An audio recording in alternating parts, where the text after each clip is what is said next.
ओम नमः शिवाय। हर हर महादेव। जय शिव शंभो। दोस्तों, आप सभी का चैनल में बहुत स्वागत है।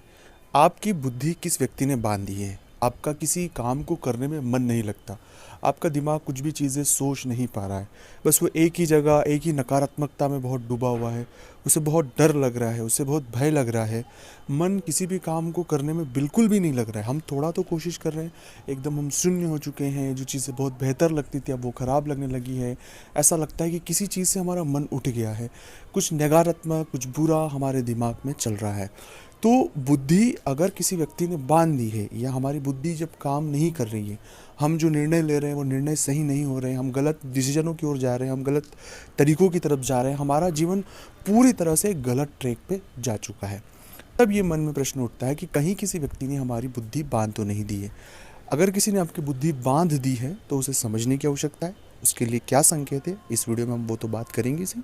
दूसरा ये कि अगर किसी व्यक्ति द्वारा इस तरह की चीज़ें हो चुकी है तो कैसे इससे हमें बाहर निकलना है, क्योंकि हमारा मूल उद्देश्य तो इस परेशानी से बाहर निकलना है।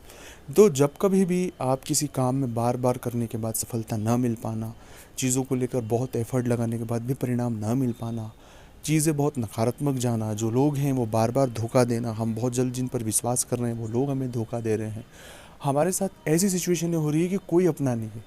बुद्धि न तो विवेक से कोई डिसीजन ले पा रही, ना कुछ समझ पा रही। सब चीज़ें देखने के बावजूद भी हम सही नहीं देख पा रहे।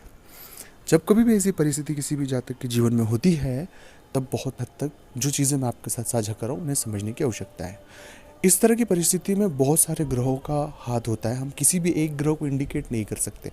खासकर मन की स्थिति के लिए चंद्र वो घटता बढ़ता है। अगर आपकी कुंडली में चंद्र बहुत ही ज़्यादा डाउन में है तो उस वजह से ये मन की स्थिति बार बार होती है। कई बार शनि राहु और शुक्र की जो नकारात्मक युति अगर हो जाती है तो उस वजह से भी इस तरह की जो परिणाम हमारे जीवन में दिखाई देते हैं। खैर, ये आप अपनी निजी कुंडली की बात है, आपकी व्यक्तिगत कुंडली की बात है। पर अगर ऐसी परिस्थितियाँ आपके साथ हैं और आप इससे बाहर निकलना चाहते हैं तो कुछ तरीके आपके साथ साझा मैं कर रहा हूँ, उन्हें बहुत बारीकी से आप समझ लें। आपसे एक निवेदन है कि अभी तक आपने चैनल को सब्सक्राइब नहीं किया तो प्लीज़ आप सब्सक्राइब करें। कमेंट्स में भोलेनाथ का नाम लिखें। अगर आप चाहते हैं अपनी कुंडली का विश्लेषण हमसे करवाना, मतलब इस तरह की स्थिति अगर आपके साथ है तो आप एक बार हमसे कंसल्ट भी कर सकते हो। उसका फीस और शुल्क लागू है दोस्तों। जो आप हमसे आपकी मदद हो पाएगी ज़रूर आपकी करेंगे। ऐसी परिस्थिति है तो आपको 2-4 चीज़ों पर फोकस करना है। सबसे पहली बात है, 2 से 3 घंटे आपको मौन रहना, मौन व्रत शुरू करना होगा। मौन व्रत करने का तरीका ऐसा है कि आप अपने शांत होकर अपने गुरु मंत्र का जप करें। नहीं है गुरु मंत्र तो नमः शिवाय नमः शिवाय नमः शिवाय का मन में जाप करें और पूरा ध्यान अपने नमः शिवाय के जप पर होना चाहिए। इस तरह की परिस्थिति जब आप 7 दिन तक करेंगे तो 8वें दिन से आपको बहुत सारी चीज़ें खुद को स्वतः ही समझ आएगी। दूसरा प्रयोग आपको ये करना है कि आप बजरंग बाण का पाठ करें, क्योंकि कहीं ना कहीं हमारे इर्द गिर्द एक नकारात्मक ऊर्जा हमने खुद ने क्रिएट करके रखी है। जब हमें सफलता नहीं मिलती तो हम खुद बहुत नेगेटिव हो जाती।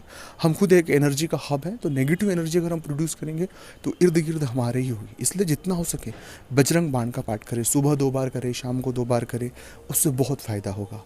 और तीसरा और सबसे महत्वपूर्ण है कि जितने हो सके पेड़ लगाने की कोशिश करें। आप प्रण ले लें कि मैं 5 पेड़ लगाऊंगा, 10 पेड़ लगाऊंगा, 100 पेड़ लगाऊंगा। तो आप जितने पेड़ लगाने का प्रण करेंगे और उन्हें लगाने की कोशिश करेंगे, उससे भी आपको बहुत इम्पैक्ट मिलेगा।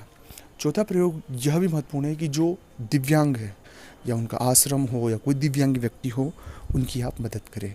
और रही बात बुद्धि, आपकी कोई व्यक्ति बुद्धि नहीं बांध सकता। हम केवल हमारी परेशानियों में बहुत उलझ जाते हैं।